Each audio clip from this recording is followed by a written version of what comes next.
Hi friends, स्वागत है आपका विधिकुल में। और जैसा कि आप लोग जानते हैं, आईपीसी को रिप्लेस करके भारतीय न्याय संहिता 2023 को इनएक्ट में ला दिया गया है।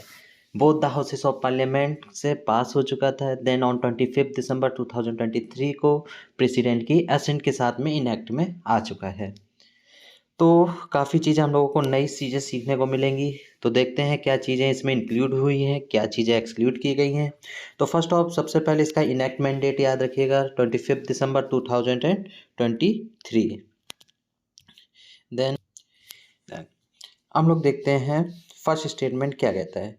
To consolidate and amend the provision, जो ये टर्म लिखा है कंसोलिडेट, इसका मीन्स होता है किसी चीज़ को सिस्टमैटिक वे से रिप्रेजेंट करना, ठीक है। Amend the provision relating to offences for matter connected therewith or incidental thereto, be it enacted by Parliament in 74th year of Republic Day of India as follow। Then अब हम लोग बात करते हैं चैप्टर 1। अब अगर आप लोग एक चीज़ ध्यान देंगे तो जो अब पुराना आपका आईपीसी रहा है तो उसमें जो चैप्टर 1 था वो इंट्रोडक्शन से डील करता था, और वही जो आपका नया जो ये एक्ट आया ये प्रिलिमिनरी से डील करता है। प्रिलिमिनरी मतलब होता है कि इसका मेन ऑब्जेक्टिव क्या है, इस एक्ट का आपके क्या पर्पस है, जो भी इसमें लॉज हैं वो क्या रिलेट करते हैं, क्या आपका बताना चाहते हैं वो लॉज, ठीक है। तो ये होता है प्रिलिमिनरी। तो ना इसका आप सेक्शन 1 अगर हम लोग देखें तो ये बात करता है short title commencement and application से। तो दिस एक्ट में बी कॉल्ड द भारतीय न्याय संहिता 2023। ओके, सब क्लॉज 2 बात करता है ये कब, इसे देखिए, it shall come into force on such date on the central government by, इसमें यही लिखा हो, सबसेक्शन 2 जो है वो यही मेंशन क्लियर किया है कि जो सेंट्रल गवर्नमेंट होगी जब भी ये इन्फोर्स में आएगा, ये आपका जो संहिता है जब ये इन्फोर्स में आएगा, ठीक, तो जो सेंट्रल गवर्नमेंट है वो by notification through means of official gazette आपको नोटिफाई करेगी। इसमें अगर आप लोग एक चीज़ देखें तो जो पुराना आईपीसी था उसमें पहले यहाँ पे ज्यूरिडिक्शन के बारे में बताया जाता था कि होल इंडिया पे also included the Jammu and Kashmir, इस तरीके से मेंशन रहता है। लेकिन ज्यूरिडिक्शन वाला जो पॉइंट था वो यहाँ पे हटा दिया गया आपका, ठीक है। चलिए फिर आते हैं नेक्स्ट स्लाइड पे।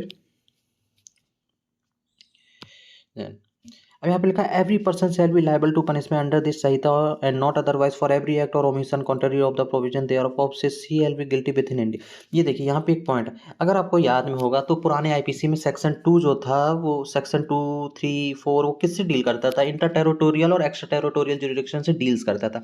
अब वही देखिए इसको कंक्लूड कर दिया गया है सेक्शन 1 के सब क्लॉज में, ठीक। सब क्लॉज 3 में क्या किसके बारे में बात की जा रही है, इंट्रा टेरिटोरियल ज्यूरिडिक्शन के बारे में। और वही अगर सेक्शन 4 को देखेंगे तो यहाँ पे बात की जा रही है एक्स्ट्रा टेरिटोरियल ज्यूरिडिक्शन की, ये देखिए बियॉन्ड इंडिया, ठीक है। तो भी इसमें क्या था, अगर कोई भी ऑफेंस चाहे इनसाइड द टेरिटोरियल या फिर एक्स्ट्रा टेरिटोरियल ज्यूरिडिक्शन के अंदर बियॉन्ड द इंडिया अगर कोई ऑफेंस कमिट किया जा रहा है तो वो इस एक्ट के अंदर ही वो लायबल होगा फॉर द पनिशमेंट। अब वही हम देखते हैं क्लॉज 5 क्या बात करता है। क्लॉज 5 कहता है the provision of this Samhita apply also any offence committed by, वही चीज़ जैसा आईपीसी में सेम एज इट इज़ वही चीज़ लिखा है, बस इसमें एक जो नया पॉइंट ऐड हुआ वो ये हुआ है, any person without and beyond India committing offence targeting a computer resource और लोकेटेड इन इंडिया। इसको हम एग्जाम्पल के तौर पर समझते हैं। मान लीजिए ये इंडिया है, ठीक है, ये कोई एक्स कंट्री है, ठीक। अब कोई सिटीजन है, एक इंडिया का सिटीजन है, सिटीजन ऑफ इंडिया, ठीक है, वो इसका एक्स कंट्री में जाता है और यहाँ से कोई ऑफेंस कमिट करता है जो कि अफेक्ट करता है इंडिया को, क्या करता है, अफेक्ट करता है इंडिया को। तो जो ये पर्सन होगा, ये जो पर्सन है जो सिटीजन है इंडिया का, ठीक, तो वो कहाँ के लिए लायबल होगा, अंडर द भारतीय न्याय संहिता के अंदर, ठीक है।